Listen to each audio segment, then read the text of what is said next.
Hello friends, Gyandeep education channel में मैं श्वेता सनाडे आपका हार्दिक स्वागत करती हूँ। आज की अपनी बात को मैं इन लाइनों से शुरू करना चाहती हूँ। आई होप आप उसे समझेंगे और उसी के अकॉर्डिंग अपनी प्रिपरेशन को शुरू करेंगे। प्रैक्टिस ऐसे करो कि जैसे आप कभी जीते ही ना हो, और खेल ऐसे खेलो जैसे आप कभी हारे ही ना।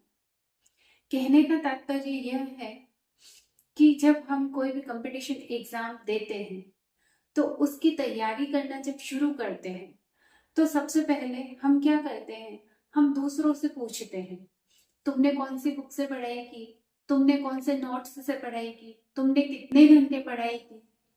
ऐसा हम आमतौर पर दूसरों से पूछते हैं और उसी के अकॉर्डिंग हम अपनी रणनीति बनाते हैं, जबकि ऐसा नहीं होना चाहिए। एक बार पहले वीडियो में भी मैंने आपसे ये कहा था कि हमारी अपनी क्षमता है, हमारी अपनी सामर्थ्य है, हमारा अपना कंफर्ट जोन है। तो जब हमें किसी भी कंपटीशन एग्जाम की तैयारी के लिए बैठना है तो हमें दूसरों से पूछकर अपनी पढ़ाई करने के लिए रणनीति नहीं बनानी है। क्यों नहीं बनानी है, ये मैं अपने खुद के अनुभव के आधार पर कह रही हूँ। जब मैंने रीट की तैयारी की थी तो मैंने भी एक बार तो पूछा ही था दूसरों से, क्योंकि दिमाग में हर चीज होनी चाहिए, लेकिन जरूरी नहीं कि हम जो सुने हम वही करें। सुने सबकी लेकिन करें अपने मन की। तो मैंने भी पूछा था, सुनने में ऐसी ऐसी बातें आई थी कि सुन के ही डर लग जाता था। कोई बोलता था मैंने 8 घंटे पढ़ाई की, कोई बोलता था मैंने 16 घंटे की, कोई बोलता था मैंने 20 घंटे की। अब उनकी बात सुन के ही डर लगता था। कोई बोलता था मैंने जयपुर से नोट्स मंगवाए, कोई जोधपुर से मंगवाता था। पता नहीं कितने कितने नोट्स मिला के पढ़ते थे, कितनी कितनी बुक्स मिला के पढ़ते थे। उनको देखकर एक बार मन में डर बैठ जाता था कि क्या मैं इतना कर पाऊंगी, क्या मुझसे हो पाएगा। इतने घंटे पढ़ना, इतनी किताबें पढ़ना, इतने नोट्स पढ़ना मेरे लिए तो पॉसिबल नहीं होगा। डर लग जाता था। आमतौर पर मेरे जैसे जो भी भाई बहन है उनको डर लगता ही होगा। जब हम किसी और के बारे में सुनते हैं ऐसे तो डर लगता ही है, क्योंकि इतनी पढ़ाई कर पाना, इतनी किताबों से पढ़ना हर किसी के लिए पॉसिबल नहीं होता है। तो जो मैंने किया वो रास्ता मैं आपको बताना चाहती हूँ, मैं आपसे शेयर करना चाहती हूँ कि जरूरी नहीं है कि हम 10 किताबों से पढ़ें, जरूरी नहीं है कि हम 10 जगह से नोट्स मंगवाएं और हम पढ़ें, जरूरी ये भी नहीं है कि हम 20 घंटे पढ़ें, हम 16 घंटे पढ़ें। नहीं है जरूरी। जरूरी क्या है, सबसे पहली बात, हम अपनी क्षमता का आकलन खुद करें कि मैं कितनी देर बैठकर पढ़ सकता। चाहे आपका भाई है, बहन है, आपका दोस्त है, वो चाहे 20 घंटे पढ़ रहा है, 18 घंटे पढ़ रहा है, उससे हमको मतलब नहीं होना चाहिए। मेरी क्षमता क्या है कि मैं एक बार में 5 घंटे बैठकर पढ़ सकता हूँ या मैं 2 घंटे बैठकर पढ़ सकता हूँ। तो आप अपनी क्षमता का आकलन खुद करिए कि हाँ मैं इतने घंटे बैठकर पढ़ सकता हूँ, उसके बाद मुझे थोड़ा गैप लेना है रिलैक्स होने के लिए।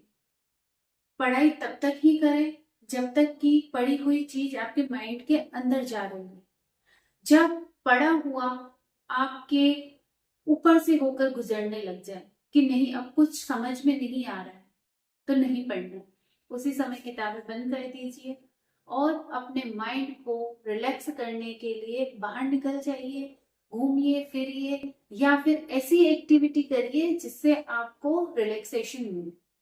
पहली इंपॉर्टेंट बात यह है, दूसरों से तुलना करके ना पढ़े कि वो इतने घंटे पढ़ रहा है तो मुझे भी इतने घंटे पढ़ना है, जरूरी नहीं है। फिर दूसरी बात इंपॉर्टेंट जो है वो ये है कि किताबें और नोट्स बहुत सारा ढेर लगा के पढ़ना ये भी जरूरी नहीं है। नहीं मैटर करती ये चीज कि आप 10 किताबों से पढ़ रहे हैं या 10 तरह के नोट्स इकट्ठे करके पढ़ रहे हैं। आप सबसे पहले अपना सिलेबस देखिए कि आपके सिलेबस में क्या क्या चीजें हैं, बस उन्हें नोट कर लीजिए। कोई अच्छी सी एक बुक उठा लीजिए, एक जगह के नोट्स उठा लीजिए और उन्हीं को बार बार आप रिवाइज करते रहिए। ढेर लगाने की जरूरत नहीं है, क्योंकि उन सारी किताबों में, उन सारे नोट्स में वो ही सिलेबस होगा, वो ही चीजें होगी। हाँ, उनको प्रेजेंट करने का, उनको कहने का तरीका अलग हो सकता है, लेकिन मैटर वो ही होगा। तो आपको किताबों का ढेर लगाने का, नोट्स का ढेर लगाने का ऐसा कोई इशू नहीं होना चाहिए। नहीं इकट्ठा करनी है। एक या दो किताबें ले लीजिए जो आपको अच्छी लगती है, एक या दो जगह के नोट्स ले लीजिए। और मैं तो दो जगह का भी नहीं कहती हूँ, एक ही जगह का, जिसकी लैंग्वेज आपको समझ आती हो, जो इजी हो, जिसे आप समझ सकते हो, और अपने सिलेबस को ध्यान में रखकर बस वो ही दो चीजें ले लीजिए और उन्हीं को बार बार रिवाइज करते रहिए। तीसरा पॉइंट इंपॉर्टेंट ये होता है कि एक बार अगर सिलेबस कवर हो गया तो उसको पढ़ के रख नहीं देना है, उसको बार बार पढ़ते रहिए जब तक कि आपके एग्जाम की डेट ना आ जाए। क्योंकि कोई भी चीज, कोई भी मैटर पढ़ाई रिलेटेड आपकी नजर के नीचे से जितनी बार निकलेगा उतनी बार क्लियर होता जाएगा। वो आपने सुना है ना, करत करत अभ्यास के जड़मति होत सुजान। तो अभ्यास बहुत जरूरी है, प्रैक्टिस बहुत जरूरी है। अगर आपने तैयारी आज से शुरू कर दी है और आपके एग्जाम की डेट चाहे साल भर बाद आए, 6 महीने बाद आए, लेकिन आपको तब तक बार बार अपने सिलेबस को रिवाइज करते रहना है। सफलता का यही गुरु मंत्र है। आई होप आप समझे होंगे मेरी बात को। मैंने जिस तरीके से पढ़ाई की उसके कुछ पॉइंट्स आज मैंने आपके साथ शेयर किए हैं, आगे भी करती रहूंगी।